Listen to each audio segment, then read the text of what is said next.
नहीं, स्वयं भगवान शिव ही मिल गया है, भगवान शिव ही पति के रूप में आ गया है। इसलिए मैं कहना चाहता हूं, ये क्या है? अच्छा बढ़ा दिया है, अच्छा चलो चैनल बढ़ा दिया है। अब चैनल को 6:56 तक कर दिया है, 6:56 तक, लगभग 4 मिनट कम 7 बजे तक चैनल चलेगा।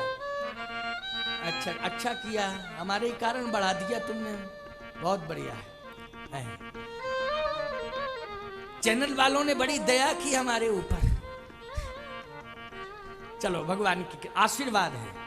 ये जो यज्ञ के लिए थोड़ा समय बढ़ाया है सत्संग के लिए, इसके लिए भी चैनल वालों को मैं, आस्था भजन चैनल वालों को मैं हृदय से साधुवाद आशीर्वाद दे रहा हूं।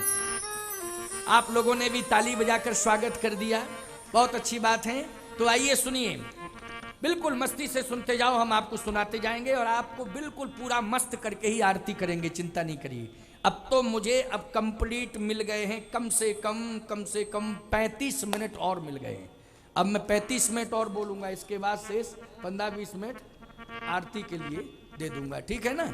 अब और सुनो, पार्वती जी को सत्संग नारद जी ने सुनाया और नारद जी के सत्संग से पार्वती जी अचल प्रतिष्ठित होती गई, मतलब उनके मन में स्थिरता आती गई। और जब विवाह का समय आया तो पार्वती जी ने क्या कहा?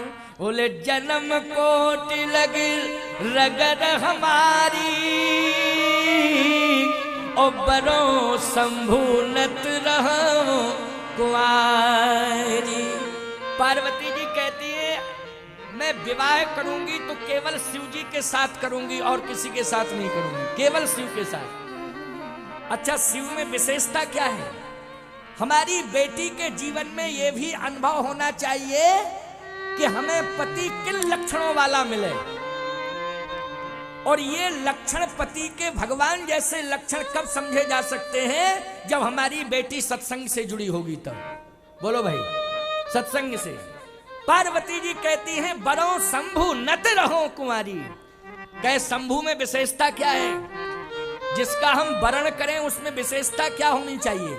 उसमें विशेषता ये होनी चाहिए, शंकर जी समता विषमताओं में समता का दर्शन करते हैं, प्रतिकूलताओं में अनुकूलता बनाने की कोशिश करते हैं, ये शंकर जी की पहचान है। ऐसे ही उस पति का चुनाव होना चाहिए जो प्रतिकूलताओं में अनुकूलताओं का अनुभव करने लग जावे, जो विरोध में प्रेम का साम्राज्य स्थापित करने लग जावे। बोलो, ऐसा ही होना चाहिए पति की, नहीं होना चाहिए? ये पहचान रखो। और सुन लो शंकर जी की विशेषता। जितने भी शंकर जी के पास गण हैं, वो संपूर्ण गणों में विरोधाभास बहिरंग दृष्टि से दिखाई देता है कि ये तो विरोधी ही होना चाहिए एक दूसरे के, लेकिन अंतरंग दृष्टि से आप देखें, हम उसकी व्याख्या करें तो कितने समर्पित हैं और कितने अनुशासित हैं। कैसे अनुशासित हैं सुनो। शिव जी का व्यक्तित्व समाज में इस तरह से है, जटाएं बड़ी बड़ी हैं सिर के ऊपर। देखो, व्यक्तित्व का वर्णन कर रहा हूं, जरा सुनते जाना। सिर के ऊपर जटाएं बड़ी बड़ी हैं। अच्छा, जटाओं को बांधे हैं, लेकिन उनमें स्थान किसको दिए हैं? गंगा जी को। जटाओं में स्थान किसको दिए हैं? गंगा जी को। गंगा जी में है जल, और गंगा जी के जल में है शीतलता, है कि नहीं? इसका मतलब है कि सिर के ऊपर गंगा, गंगा में है जल और जल में है शीतलता। आप कहो महाराज ये तो ठीक है, विशेषता हो गई ना, ये तो हाँ विशेषता हो गई, लेकिन अभी विशेषता नहीं है।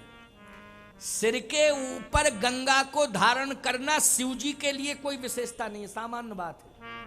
तुम्हारे लिए विशेषता हो सकती है, तुम अगर गंगा जी को पूरा सिर पर धर के बता दो तो विशेषता है।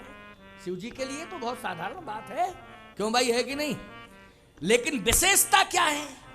तो सुन लो, विशेषता ये है, सिर के ऊपर जटाओं में गंगा जी को धारण कर लेना, ये विशेषता नहीं है। विशेषता यह है कि मस्तक पे तीसरा नेत्र जिसमें अग्नि का वास है, तो सिर के ऊपर जल और मस्तक में तीसरा नेत्र, उसमें अग्नि। कभी भी जल ने अग्नि के अस्तित्व को नष्ट नहीं कर पाया है। जल अपनी जगह स्थिर है, अनुशासित है, और अग्नि अपनी जगह सुरक्षित है।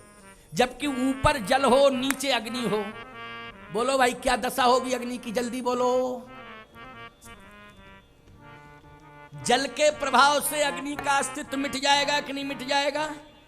हाँ, अग्नि अगर ऊपर होती और जल नीचे होता तो हम मान लेते कि भाई अग्नि ऊपर है, नीचे जल है। लेकिन ऊपर क्या है?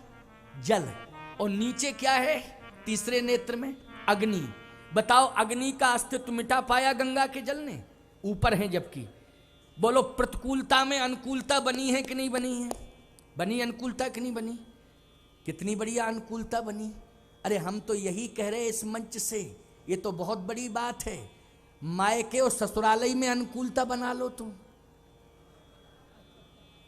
इतना ही कर लो, बहुत है। क्यों भाई? मायके की और ससुराल की अनुकूलता बन जाए, और अनुकूलता बनाने में तुम्हारी बहुत बड़ी भूमिका रहेगी माताओं, तुम्हारी बहुत बड़ी। तुम्हारी एस में एस, तुम्हारी नो में नो, तुम्हारे ऊपर डिपेंड, सब कुछ डिपेंड तुम्हारे ऊपर। पिता की प्रतिष्ठा और पति की प्रतिष्ठा, बोलो तुम्हारे व्यक्तित्व पर निर्भर करती है कि नहीं करती है? पिता की भी प्रतिष्ठा और पति की भी प्रतिष्ठा। इसलिए मैं कहता हूं ये चरित्र जो सुनने को मिल रहा है ये बहुत महत्वपूर्ण है। शंकर जी ने अग्नि की भी प्रतिष्ठा बचाई और गंगा जी की भी प्रतिष्ठा बचाई। अगर गंगा जी कहीं तीसरे नेत्र में अग्नि को बुझा देती तो बोलो विवाद खड़ा हो जाता कि नहीं हो जाता?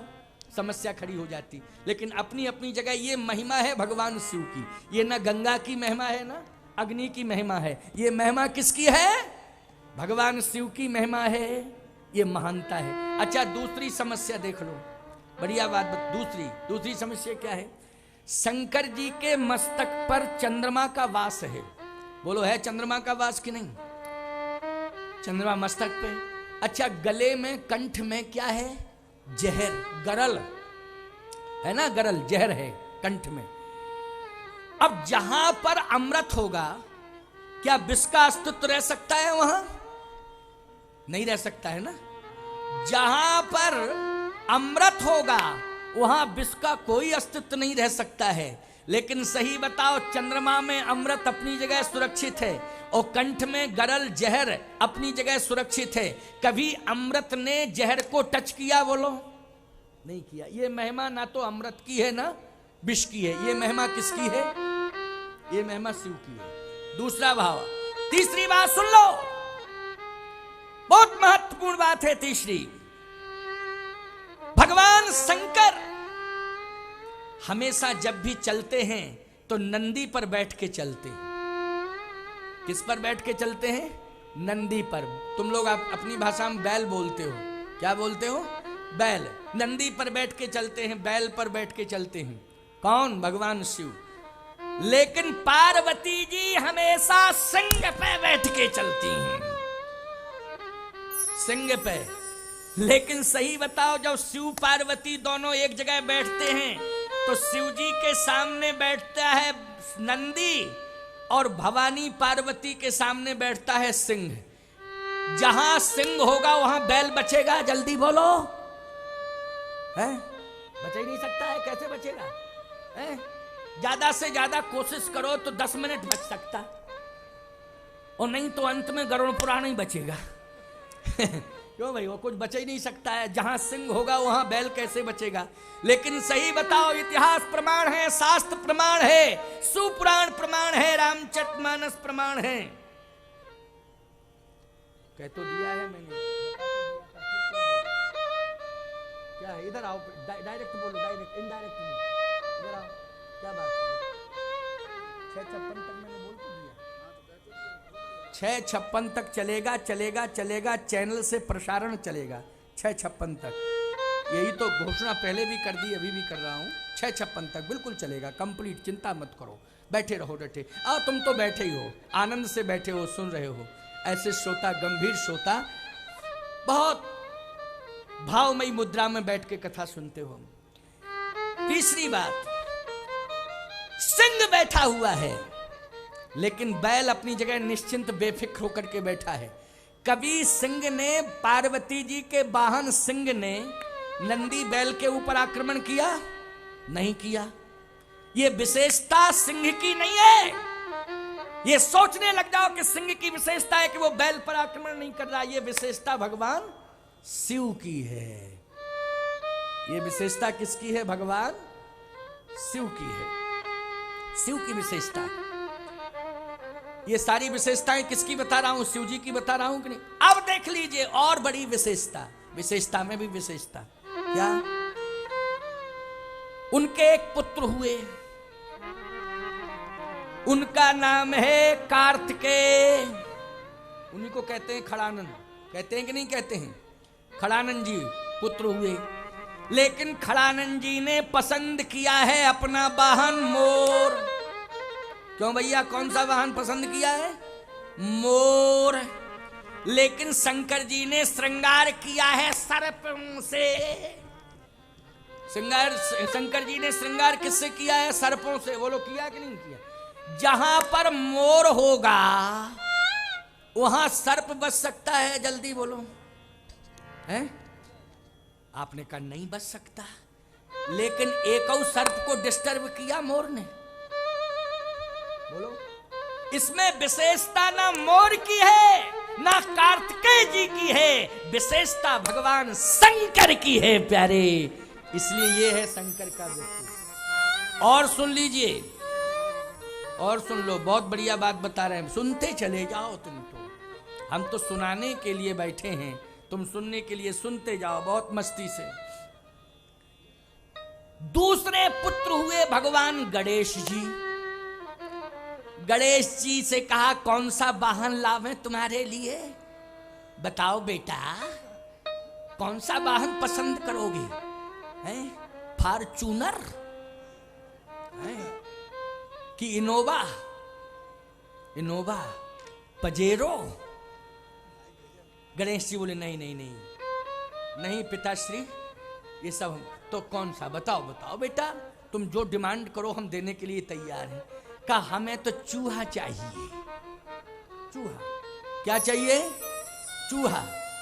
ईमानदारी से बताओ, भगवान गणेश जी ने वाहन कौन सा पसंद किया? चूहा को।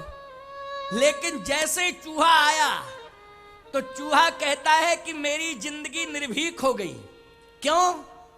अरे तू सबसे ज्यादा भयभीत कहां रहता है और किससे रहता है? चूहा कहता है सबसे ज्यादा भय लगता है सर्प से।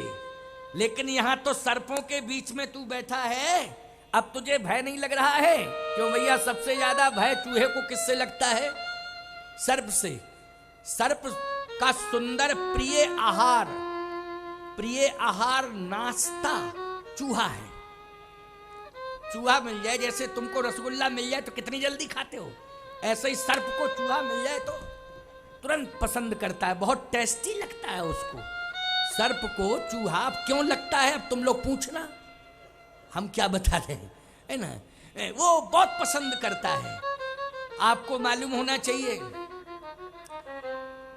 सर्प को चूहा अच्छा लगता है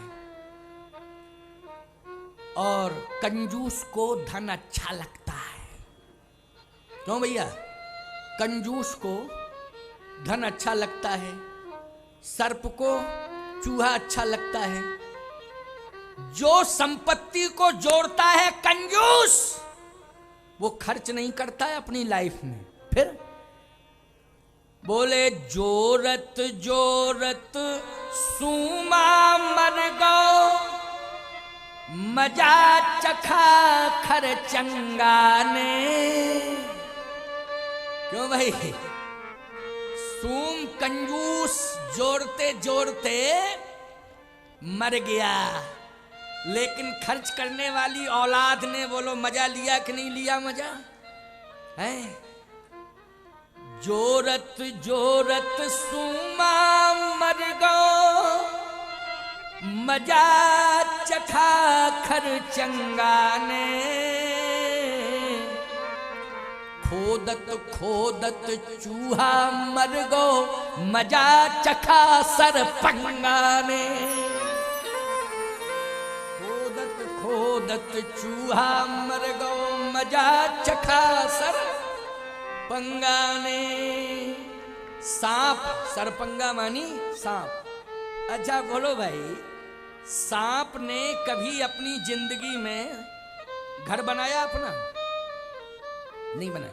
आतंकवादी कभी मकान नहीं बनाते, बने हुए में घुस जाते। वो कहते हैं हमको क्या जरूरत है बनाने बनाने की, है बने बनाए में घुसेंगे सीधे। ऐसे ही सर्प जो है कभी भी अपना घर नहीं बनाता, जिसको बिल कहते हैं, वो सीधा घुस जाता है। घर कौन बनाता है? चूहा बढ़िया बनाता है, फर्स्ट क्लास, और बना के बैठ जाता है। और सर्प आता है और सीधा घुसता है, तो चूहा कहता है स्वागतम महाभागा, आपका स्वागत है, मकान भी हैंडओवर और भोजन भी तैयार। लो पाओ, भूखे हो गए, आओ। और ये सारा का सारा रजिस्ट्री आपके नाम कर रहे हैं इसकी। बोलो भाई, तो सर्प जो है चूहे को ग्रास भी बना लेता है और उसके घर पर भी कब्जा कर लेता है। लेकिन मैं आपसे पूछना चाहता हूं, आज सर्प अपनी जगह है और सर्पों के समीप में चूहा खेल रहा है। बोलो खेल रहा है कि नहीं? क्योंकि भगवान शंकर के दूसरे पुत्र हैं श्री गणेश भगवान, गणेश जी, और गणेश जी के बगल में चूहा आनंद ले रहा है। ये विशेषता सर्प की नहीं है, ये विशेषता भगवान शंकर की है प्यारे, कि जहां सर्प और चूहा दोनों एक साथ रह रहे हैं। ये विशेषता किसकी है? शिव जी की है। बैल और सिंह ये दोनों एक साथ रह रहे हैं। अमृत और विष ये दोनों एक साथ रह रहे हैं। अग्नि और जल ये दोनों एक साथ रह रहे हैं। बोलो रह रहे हैं कि नहीं? ये विशेषता किसकी है? भगवान शंकर की है। इसलिए मैं कहता हूं शंकर जैसा महान दुनिया में कौन हो सकता है प्यारे, हैं? शंकर जैसा महान कौन हो सकता है? विश्वनाथ ममो नाथ पुरारी, उत्र भुवन महिमा विदित तुम्हारी। ऐसे महान व्यक्तित्व का वर्ण करना चाहती हैं कौन? पार्वती जी। इसलिए जन्म कोट लग रगर हमारी, ओ बरो शंभु नत रहो कुंवारी। इसलिए मैं विवाह करूंगी तो केवल शिव जी के साथ, वरना मैं ऐसी ही रह जाऊंगी, कुंवारी रह जाऊंगी, विवाह नहीं करूंगी। ये चैन किसके माध्यम से ये ज्ञान हुआ? सत्संग के माध्यम से। सत्संग किसने दिया था? नारद जी ने दिया था। मैं एक बात कहता हूं, ये स्वर्णिम अवसर मिला है आप सबको सत्संग सुनने के लिए, परिवार के साथ सत्संग सुनने के लिए आइए। और एक स्वर्णिम अवसर और इसमें जुड़ गया है कि आस्था भजन चैनल के माध्यम से पूरा विश्व इस कथा को सुन रहा है, यज्ञ का दर्शन कर रहा है, सत्संग का लाभ प्राप्त कर रहा है। ये भगवान की बहुत बड़ी कृपा हो गई तुम सबके ऊपर। तो पार्वती जी ने जैसे ये प्रतिज्ञा की तो हिमांचल जी सोचने लगे कि शंकर जी से बात कौन करे। नारद जी आए, बड़ी अच्छी बात है, नारद जी आए। और जैसे ही नारद जी आए तो शंकर जी तपस्या कर रहे थे, नारद जी आए। हिमांचल जी ने नारद जी से कहा महाराज बेटी की प्रतिज्ञा है कि शिव जी के साथ में विवाह करूंगी। अब मेरे सामने एक समस्या है, मैंने ये सुना है कि भगवान शंकर ने कामदेव को जला दिया है, मैंने सुना है। अब आप बता सकते हो क्या ये सत्य है? नारद जी बोले 101% सत्य है।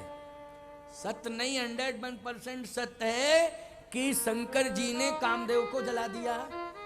तो हिमांचल जी ने कहा जब कामदेव को जला ही दिया है शंकर जी ने, तो फिर विवाह कैसे होगा? जिसने काम को जला दिया है विवाह की उम्मीद कैसे की जा सकती है? सावधान, बेटी की प्रतिज्ञा, या तो प्रतिज्ञा तोड़वाइए अथवा भगवान शिव को समझाइए। या तो बेटी की प्रतिज्ञा तोड़वाओ या फिर शंकर जी को समझाओ क्यों भाई, दो में से एक काम करना पड़ेगा कि नहीं? नारद जी बोले प्रतिज्ञा तो टूट नहीं सकती है, प्रतिज्ञा की है तो की है, टूट नहीं सकती। फिर जा रहे हो काम महेश। नारद जी ने कहा सुनो, भगवान सामर्थवान है। कौन है सामर्थवान? भगवान सामर्थवान है। जो चेतन को जड़ करे और जड़ाई करे चेतन। क्यों? जड़ को चेतन और चेतन को जड़, ये किसमें सामर्थ है? ये महात्मा बैठे, इनसे पूछ लेता हूं सही है कि गलत है। कहे नहीं महाराज सही है। हाँ। प्रजातंत्र है, स्वतंत्र भारत है, हम क्या बिगाड़ लेंगे इनका? लेकिन नहीं, सही बात है। जो चेतन का जड़ करे जड़े करे चेतन, ये समर्थ किसमें है? भगवान में है समर्थ। इसलिए चिंता मत करो, पार्वती जी का विवाह है, तुम्हें चिंता करने की जरूरत नहीं है। फिर का इनका विवाह भगवान पर छोड़ दो। अब तुम लोगों को क्या शिक्षा मिली? तुम सभी को यह शिक्षा मिली कि जिसके घर में बेटी का जन्म हो जाए वो चिंता ना करे, बेटी के विवाह को भगवान पर छोड़ दे कि भगवान आप ही संभालोगे। तो बोलो भाई, जो चेतन का जड़ करे जड़े करे चैतन्य, ये सामर्थ भगवान में है। भगवान पूरा करेंगे कि नहीं करेंगे? और बोलो, पार्वती जी के विवाह को संपन्न करने में स्वयं कौन आगे आया? भूमिका किसने निभाई? संपन्नता की भूमिका किसने निभाई? स्वयं नारायण ने, नारायण ने निभाई। प्रमाण क्या है? रामायण का दोहा प्रमाण है। क्या? मम बिनती अब सुनहु शिव, मम बिनती अब सुनहु शिव, जो मो पर निज ने। लेकिन प्रयास जारी रहना चाहिए। कोई पिता ये न सोच ले कि जगत गुरु जी ने इस मंच से कह दिया है कि चिंता करने की जरूरत नहीं है, भगवान पर छोड़ दो। अरे भगवान पर छोड़ना चाहिए, चिंता नहीं करनी चाहिए। लेकिन बेटी के विवाह में बाप को सतत चिंतनशील बना रहना चाहिए, तो भगवान अवश्य ही कृपा करते हैं। चिंतनशील बना रहना चाहिए, चिंतन तो बराबर करते रहना चाहिए। हिमांचल जी का चिंतन चल रहा है और मध्यस्थता नारद जी स्वयं जाकर के नारायण से प्रार्थना करते हैं और फिर नारायण ने पूरा विवाह अपने ऊपर ले लिया। बोलो ले लिया कि नहीं ले लिया? बीच का काम जरूर किया है नारद जी ने, लेकिन भगवान ने पूरा विवाह पार्वती जी का अपने ऊपर ले लिया है। और जाकर के भगवान शिव से प्रार्थना की, मम बिनती अब सुनो शिव, जो मो पर निज ने।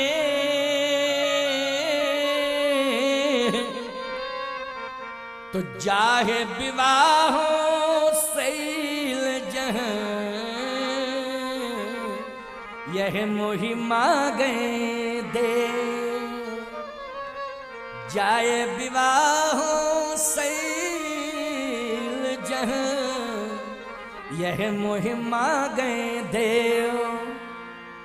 जाए विवाह शैल जा, यह शैल जहां, यही मोहि मांगे देव। प्रार्थना कौन कर रहा है? भगवान स्वयं नारायण। आदेश भी दे रहा है, प्रार्थना भी कर रहा है। भगवान शंकर ने कहा वैसे तो हम किसी की बात नहीं मानते, लेकिन जब आप ही कह रहे, डायरेक्ट हाई कमान कह रहा है, तो हमको तो मानना पड़ेगा। क्यों भाई? मानना पड़ेगा। इसलिए आप कह रहे हैं तो अब तो हम जरूर मानेंगे। लेकिन एक प्रार्थना है। क्या? जा रहे हो काम महेश, आपको पता है कि मैंने काम को जला के भस्मीभूत कर दिया है। धोखा नहीं होना चाहिए किसी परिवार के साथ। आपसे मेरी प्रार्थना है, नारद जी पीछे खड़े हैं, उनको थोड़ा फ्रंट पर लाओ जरा जल्दी। पीछे क्यों खड़े हैं नारद जी? फ्रंट पर लाओ। शंकर जी ने कहा आगे आइए नारद जी। नारद जी आगे आए। जाकर के कह दो कि काम को जला दिया है। धोखा नहीं रहना चाहिए। विवाह नारायण की इच्छा से, उनकी आज्ञा से करूंगा, लेकिन क्या है? लेकिन यह है कि मैं वंश वृद्धि के लिए विवाह नहीं करूंगा, आज्ञा को श्रोधार्य करके विवाह करूंगा, लेकिन वंश वृद्धि के लिए विवाह नहीं करूंगा। नारद जी ने जाकर के यह बात सुनाई। हिमांचल जी ने कहा, देखो बेटी और बाप के बीच में एक मर्यादा होती है बोलने की। बेटी की मां स्वतंत्र है, वो बेटी से बात कर सकती है, लेकिन नारद जी तुम गुरु हो, गुरु और शिष्य के मध्य में भी गुरु स्वतंत्र है शिष्य के सामने बोलने में। क्यों भाई? गुरु स्वतंत्र है क्योंकि गुरु भगवान होता है, लेकिन बाप और बेटी के मध्य में मर्यादा मेंटेन रहती है। माँ बेटी के मध्य में माँ बोल सकती है बेटी से, बेटी माँ से बोल सकती है, गुरु शिष्य से बोल सकता है, शिष्य गुरु से बोल सकता है, चाहे वह पुरुष की भूमिका में शिष्य हो चाहे नारी की भूमिका में शिष्य हो। क्यों भाई? बोल सकता है। नारद जी ने कहा आपको सोचने की जरूरत नहीं है, मैं स्वयं बात करूंगा। नारद जी ने स्पष्ट रूप से पार्वती जी से कहा। तो पार्वती जी ने कहा, नारद जी मेरी भी तो प्रतिज्ञा है। क्या? जगत में जिसका संबंध काम से है, पार्वती उससे कोसों दूर है। जगत में जिसका संबंध काम से है, पार्वती कोसों दूर है उससे। लेकिन जगत में जिसका संबंध राम से है, पार्वती उसी के चरणों की दासी है, उसी के चरणों की सेविका है, चरण सेव्या है, उसी के श्री चरणों में अपनी जिंदगी का पूर्ण समर्पण करेगी। जिसका जीवन काम से दूर हो गया और राम से जुड़ गया। पहले ये बताइए कि जहां मेरा विवाह हो रहा है इस समय वो शिव कर क्या रहे हैं? कर क्या रहे हैं? मैंने प्रतिज्ञा तो की उनके वर्ण की, लेकिन वो करते क्या हैं आप बताइए। नारद जी कहते हैं, वो तो तुम पुनि राम राम दिन राती, और सादर जपहु अनंग अराती। रात दिन राम राम राम राम राम राम जपते रहते, यही करते। बस कहा मैं उन्हीं को प्रणाम करती हूं और मैं उन्हीं का वर्ण करूंगी। तो बोलो भाई, उन्हीं का वर्ण करूंगी, उन्हीं को प्रणाम करूंगी। संकल्प हो गया। अब सोचिए जरा, भगवान राम की इच्छा से, नारायण की इच्छा से, ईश्वर की इच्छा से सब कुछ होता है। होता है कि नहीं होता है? जीव निमित्त है, जीव निमित्त है, लेकिन ईश्वर की इच्छा से ही सब कुछ होता है। यहां तो नारद जी निमित्त बन गए, हिमांचल जी निमित्त बन गए, मैना जी निमित्त बन गई, लेकिन सही बताओ किसकी इच्छा से विवाह हुआ शिव पार्वती का? भगवान नारायण की इच्छा से, परमात्मा की इच्छा से हुआ। भगवान शंकर ने अपना स्पष्ट बयान दे दिया, स्पष्टीकरण हो गया। भगवान ने कहा, शिव जी मैं एक निवेदन और कर रहा हूं आपसे। विवाह की तिथि मैं निश्चित कर रहा हूं। शंकर जी ने कहा, विवाह की तिथि निश्चित आप जरूर करें, लेकिन पहले व्यवस्था के बारे में विचार कर लें, क्योंकि मैं दूल्हा ही दूल्हा हूं, मां की व्यवस्था कुछ नहीं है। अच्छा एक बात बताओ, विवाह में बेटा बेटी के विवाह में माता पिता व्यवस्था संभालते हैं, संभालते कि नहीं? और माता पिता जिनके नहीं होते हैं तो पड़ोसी रिश्तेदार, क्यों भैया, रिश्तेदार पड़ोसी कोई ना कोई तो आगे आता, गांव वाले आते हैं, कोई ना कोई आता है नहीं? लेकिन मैं आपसे ये पूछ रहा हूं, कैलाश पर्वत की वोटर लिस्ट उठाओ, कितने लोग रहते हैं वहां? है ये कहो शंकर जी के अलावा, बता दो जरा जल्दी। वहां तो खगमृग जीव जंतु था नहीं। ये चौपाई भले ही जो है गौतम ऋषि के आश्रम की है, लेकिन वहां तो पशु पक्षियों का अभाव है। पशुओं में केवल पशु संस्कृति में नंदी बाबा जी रहे हैं, और पक्षी संस्कृति में सुखदेव जी हैं। क्यों भाई? बस तो सुखदेव जी भगवान हैं, नंदी भी भगवान हैं। इनको हम ना तो पशु मानते हैं ना पक्षी मानते हैं। बोलो नहीं मानते हैं? हम नंदी को पशु नहीं कह सकते हैं, हम सुखदेव जी को पक्षी नहीं कह सकते हैं, ये तो भगवान है। लेकिन सही बताओ, कैलाश पर्वत पर शिव का वास है। और सुन लीजिए, शंकर जी के पिताजी का नाम क्या है, जल्दी बोलो। है? अब चुप रह गए हो, चुप रह गए हो, क्या बता ही नहीं सकते हो? है? और सुन लीजिए, शंकर जी की माता जी का नाम बता दो, कहीं भी किसी रिकॉर्ड में बता दो, बल्दियत में चढ़ा हो माता पिता का नाम। अब चुप हो सब, बोल ही नहीं सकते हो। कैलाश पर्वत पर चार दीवारी कहीं बनी हो तो कोई माई का लाल बता दे। खुला आसमान, स्वतंत्र बिल्कुल पर्वत, बर्फीला पर्वत, हिमपात होता है, कोई व्यवस्था है क्या? कोई व्यवस्था नहीं है। हाँ, शंकर जी के गण आ जाते हैं, चले भी जाते हैं, आ भी जाते हैं, उनकी स्वतंत्रता है। और गणों में भूत प्रेत पिशाच हैं, और वो भी भूत प्रेत पिशाच वहां हिमालय पे जाते तब नहीं रहते, मरे का भूत ही। जब मुर्दागर स्मशान पर आते हैं तब भूत प्रेत आ जाते हैं, क्योंकि मुर्दा घर में स्मशान पर किसका वास रहता है? भूत प्रेतों का रहता है कि नहीं रहता है? जल्दी बोलो। तो शंकर जी जब अपने दूसरे घर में आते हैं स्मशान पर तो भूत प्रेत आ जाते हैं, और कैलाश पे जाते हैं तो वो सीमा से बैक हो जाते हैं, फिर सीमा से पीछे हट जाते हैं। सीमा से पीछे नहीं हटेंगे, बोलो है? जैसे मान लीजिए हम स्वर्गारोहण करें तो चेले बैक होंगे नहीं बद्रीनाथ से? क्या गुरुजी दंडवत? हमारी हिम्मत ही नहीं है जाने की, क्यों? बद्रीनाथ से बैक होंगे, होंगे कि नहीं होंगे? गलत कह रहा हूं? कौन जाएगा मरने हमारे साथ? तो ये भूत प्रेत पिशाच का मरने जावे कैलाश पे, वहां हिमालय में, ये स्मशान तक रहते हैं। सावधान, लेकिन राम कथा साथ जाती है, क्योंकि राम कथा ही अमर कथा है प्यारे, उसका अस्तित्व कभी किसी काल में समाप्त नहीं होता है। राम कथा अमर कथा है, और याद रखना ये सदा शिव के साथ जाती है। जहां भी शिव जी रहते हैं वहां राम कथा रहती है, अमर कथा रहती है। अब भगवान शंकर ने कहा कि महाराज आप ही सोचिए। नारायण ने कहा व्यवस्था की जरूरत तुम्हें है ही नहीं, टेंशन नहीं लेना, पूरा व्यवस्थापक मैं हूं। अच्छा बोलो, भगवान अगर व्यवस्थापक बन जाए तो महीना 2 महीना पहले से व्यवस्था जुटाएगा भगवान?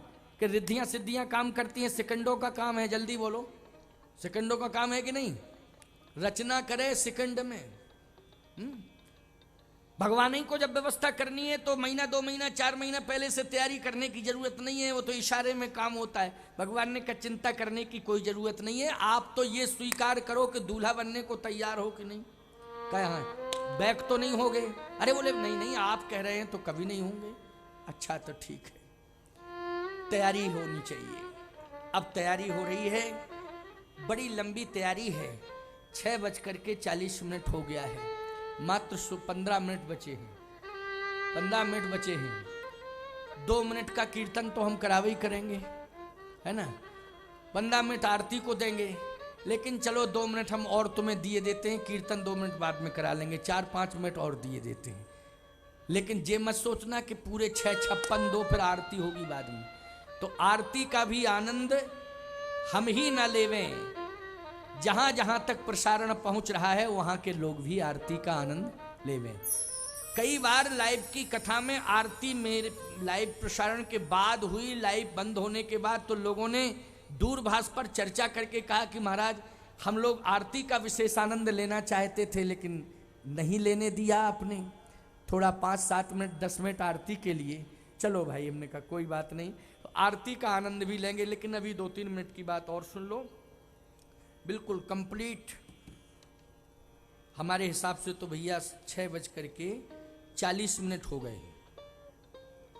हो सकता है तुम्हारी घड़ी में 2 मिनट ज्यादा कम भी हो सकते हैं, ऐसा हम नहीं कहते। 2-3 मिनट का अंतर तो सबकी घड़ियों में रहता है कि नहीं रहता है? 1-2 मिनट हमारा तुम्हारा सब में वो माना नहीं जाता है। हाँ, घंटा 2 घंटा का अंतर है तो बेकार है घड़ी, है नहीं?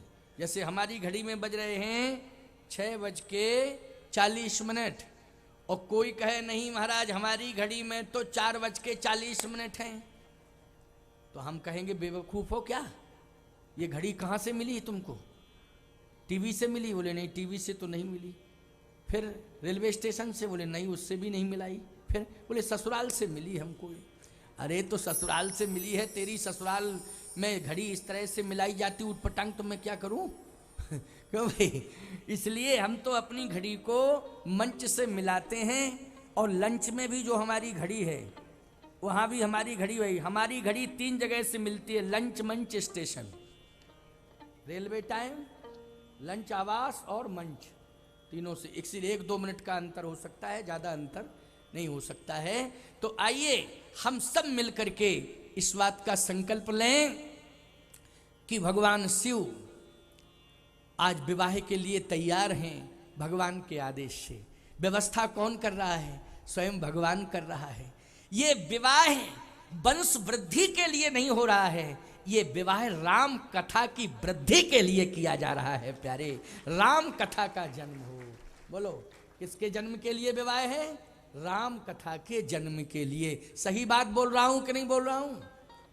क्योंकि भगवती पार्वती जी ने जब प्रश्न किए और प्रश्न का उत्तर, हृदय से उत्तर भगवान शिव ने दिया, तो राम कथा प्रकट हो गई।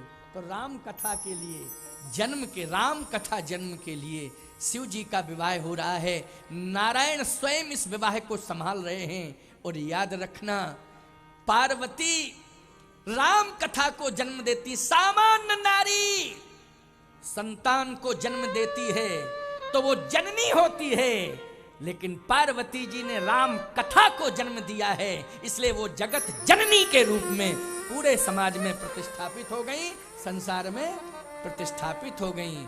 इसलिए धन्य धन्य गिरिराज कुमारी,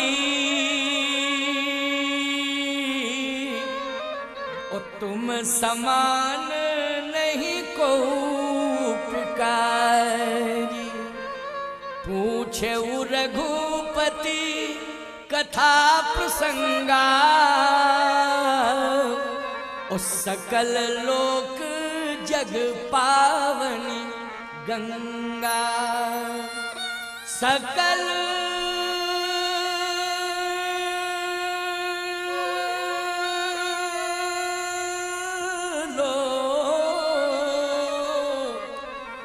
जग पावनी गंगा, सकल लोक जग पावनी गंगा। इसलिए हम लोग आज राम कथा का जन्म मां पार्वती के द्वारा हुआ, इसलिए जगत जननी के रूप में उनको सदा स्वीकार करते हैं, और वो जगत जननी है। अब राम कथा का विस्तार कैसे हुआ, इसकी कथा कल सुनाई जाएगी। राम कथा का विस्तार कैसे हुआ, इसकी कथा कल सुनाई जाएगी, क्योंकि मात्र 11 मिनट शेष रह गए हैं। इसलिए कीर्तन और आरती ठीक 7 बजे मंच का विश्राम हो जाएगा। अब 2 मिनट का कीर्तन कर लीजिए। कीर्तन करने के बाद, और कल विशेष व्यवस्था ये साइडों में है, अभी इधर भी बैठने की कल व्यवस्था है। तो यहाँ अगर ये इस साइडों में दोनों तरफ पूरा फुल हो जाएगा तो और भी विस्तार कर दिया जाएगा, क्योंकि इसलिए इधर का भी मैदान बहुत लंबा है, इधर भी मैदान बहुत लंबा है। कहीं कोई दिक्कत नहीं है, कोई समस्या नहीं है। मैदान लंबा होता रहेगा, हम लंबे नहीं होंगे, बस इतना है। हम तो जैसे हैं वैसे ही रहेंगे, क्योंकि लेकिन विस्तार ग्राउंड का होगा, परंतु कथा तो लंबी होती जाएगी। क्यों भाई? कथा विस्तार, जैसे जैसे तुम्हारा विस्तार होगा वैसे वैसे कथा विस्तारित होती जाएगी, उसका विस्तार बढ़ता जाएगा, और विशेष आनंद तुम सबको मिलता जाएगा। परिवार सहित, इष्ट मित्रों के सहित पधारिए। आओ 2 बार भगवान का नाम ले लो। श्री राम जय राम, जय जय राम।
भगवान की जय। श्री सीताराम नाम भगवान की जय। श्री राजा रामचंद्र भगवान की जय। रघुवंश भूषण राम भगवान की जय। अयोध्यापति राम रघुनाथ की जय। श्री संत वैष्णव भगवान की जय। श्री कनक बिहारी दास जी महाराज की जय। भक्त और भगवान की जय। जय जय सीताराम नमः पार्वती पतये हर हर महादेव। अब मैं आरती के लिए आमंत्रित कर रहा हूँ श्री अजय सिंह जी रघुवंशी, पूर्व संसदीय सचिव मध्य प्रदेश शासन एवं अध्यक्ष रघुवंशी समाज मध्य प्रदेश, श्री गणेश राम जी चौधरी आरोन, श्री सहदेव रघुवंशी जी देपाल खेड़ी एवं श्री रघुवीर सिंह जी रघुवंशी डुंगासरा, श्री संजय रघुवंशी जी खेजड़ा, राजू रघुवंशी जी जिन्होंने की तरफ से आज का भंडारा हुआ है जमरा वाले, श्री हरवीर सिंह जी रघुवंशी खरे वाले, एमएलए साहब के नाम से फेमस डुंगासरा वाले, श्री गोपाल सिंह जी डुंगासरा वाले, श्री सुरेंद्र सिंह जी दद्दू डुंगासरा, श्री प्रमोद रघुवंशी एवं ओम प्रकाश रघुवंशी मंगराना एवं श्री जीवन रघुवंशी छिंदवाड़ा, सचिव रघुवंशी समाज जिला छिंदवाड़ा, कृपया आएँ एवं साथ में राजा रानी आज की आरती करें। श्री राधे सभी भक्त प्रेमियों को सूचित किया जाता है कि कथा के बाद में आप लीला के भी दर्शन करेंगे। श्री धाम वृंदावन से बाके बिहारी यहाँ आपके गांव में नगर क्षेत्र में और गुरु जी के चरणों में पधार चुके हैं। भगवान की सुंदर लीला रात्रि 8 बजे से धूमधाम से भगवान श्री कृष्ण का जन्म। तो विशेष जो भी माता बहन भाई बंधु श्रद्धालु हमारी आवाज सुन रहे हैं वो अधिक से अधिक संख्या में पधारेंगे। रात्रि 8 बजे से धूमधाम से भगवान श्री कृष्ण का जन्म होगा। जय श्री राधे राधे।